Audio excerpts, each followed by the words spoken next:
كتير بتبقى متضايقة وهي بتعمل دايت ان هي اول ما توقف دايت بترجع تتخن تاني، او هي بتعمل دايت بتلاقي جسمها بيعاند وبيوصل لحاجة اسمها البلاتو وما بينزلش في الوزن. علشان كده بقول ما ينفعش تخس لوحدك. ليه لازم تروح لدكتور نيوتريشن؟ ليه لازم تتابع مع دكتور تغذية علاجية؟ علشان هو اكتر حد فاهم جسمك وطبيعته، وفاهم ان كل شخص بيختلف عن الاخر في تركيبة جسمه وفي الدايت اللي لازم يمشي عليه. ما ينفعش تمشي على نفس الورقة بتاعت الدايت اللي ماشي عليها صاحبك او اخوك، لانه كل جسم مختلف عن التاني. ممكن يكون وزنك 80 وصاحبك وزنه 80، بس انت في نسبة الدهون عندك اعلى منه ونسبة العضلات اقل ونسبة المية بتختلف، فكل شخص بيختلف عن التاني. كمان ليه الناس لما بتيجي تعمل دايت بسرعة وتوقف دايت بترجع تتخن بسرعة واكتر من الاول؟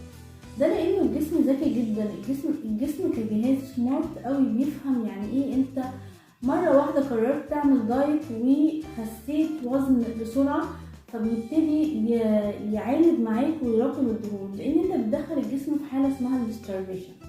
وانس ان انت كنت بتاكل اكل معين وقررت مرة واحدة تعمل دايت وقللت الاكل بتاعك، فايه اللي حصل؟ الجسم يبتدي يحس ان انت مدخله في حالة تجويع يعني starvation، ويبتدي يخزن دهون ويأمن نفسه كويس علشان المجاعة اللي انت دخلته فيها، فيبتدي الدهون تزيد في جسمك ويبتدي وزنك يثبت ويوصل لمرحلة اسمها البلاتو ويبتدي ما ينزلش في الوزن. هو ده عيب من عيوب ان انت تعمل دايت لوحدك، وان انت تقرر تخس لوحدك، وان انت تقرر تنزل وزن بسرعة في وقت قليل بعد ما كنت فاتحها على البحر. ما ينفعش. لو رحت لأي دكتور دايت بيفهم هيمشيك الأول على دايت معين بسعرات حرارية معينة ويبتدي يقللك جرادولي واحدة واحدة. المفروض معدل خسسانك في الأسبوع ما يزيدش عن كيلو.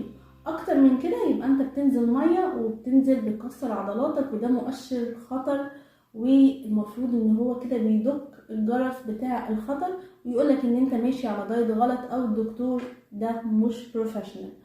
بس كده معلومة على السريع، يا رب اكون فدتك.